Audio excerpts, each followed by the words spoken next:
qirg'iz nomi o'zbek qozoqdan ham oldinroq kelgan ekan. Shunday.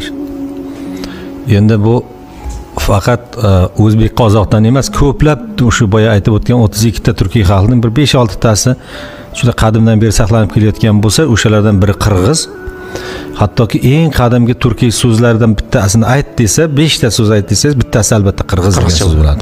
Endi olib qarasa domla, barcha turkiy millatlar barcha yerda bo'lgan ekan. Albatta. Masalan, o'sha qirg'izlar Qrimda ham bo'lgan, u yog'i Koreyagacha ham yetib borgan. Albatta. Endi qarang, qirg'iz degan nom o'sha juda qadimiy ekanligidan biz quvonishimiz kerak. Qadimiy ekanligi sababi o'sha turkiy so'zlar o'zi ko'p yozma manbalarda keyinchalik saqlanib qola boshladi. Bu Xitoy ilnomalarida bularni Gyangun deb uchrardi. Xitoyliklar bizni nomlarni, so'zlarni talaffuz qila olmaydi-da. Eng qadimgi shakli qirqir edi. Keyinchalik boya rz almashinuv deb aytaman, rotatsizm deyiladi. Rning r bilan tugaydigan so'zlarning zga aylanib ketgan holatlari bor. Masalan, semir, semiz deganday.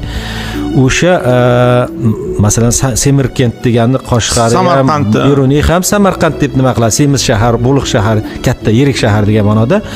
Shunda ham qirg'iz nomida ham shuni izini ko'ramiz va miloddan oldingi 1000 yillik, so'nggi millikning so'nggi asrlarida, so'nggi qirg'izcha aytganda qilimlarida deydi ular. Qozoqlar g'asr deb aytadi. O'sha so'nggi asrlarda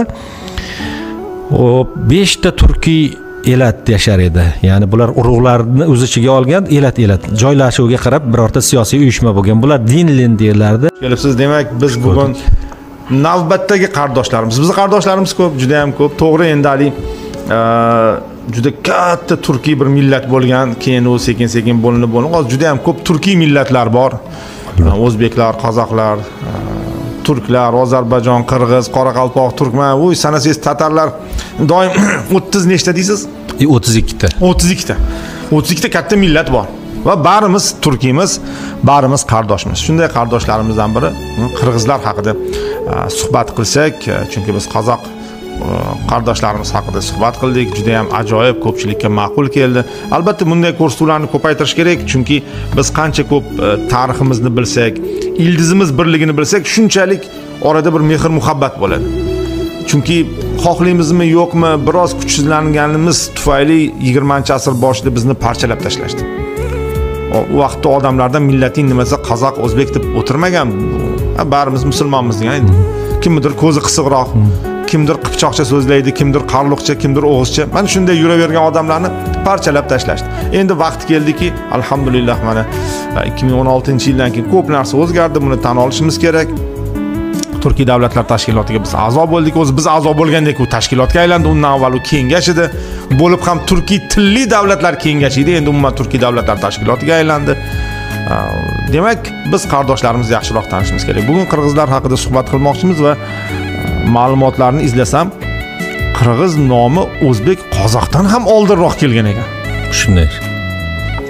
Endi bu faqat o'zbek qozoqdan emas, ko'plab o'sha boya aytib o'tgan 32 ta turkiy xalqning bir 5-6 tasi juda qadimdan beri saqlanib kelayotgan bo'lsa, o'shalardan biri qirg'iz.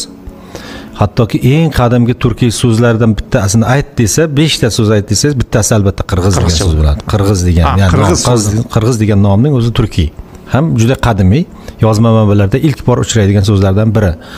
Endi shu o'rinda bir narsani aytib ketayin, boya biroz qo'zg'adingiz. O'sha turkiy xalqlarning tarixini o'zlari yozmaganligi, birovlar tomonidan ular xohishiga, ular istagiga ko'ra yozilgani tufayli bizning qardoshlik bog'larimiz anchagina kuchsizlanib qoldi-da. Shuning uchun ko'pchilik qirg'izlarning tarixi yoki qardoshlarning tarixini yaxshi bilmaydi yoki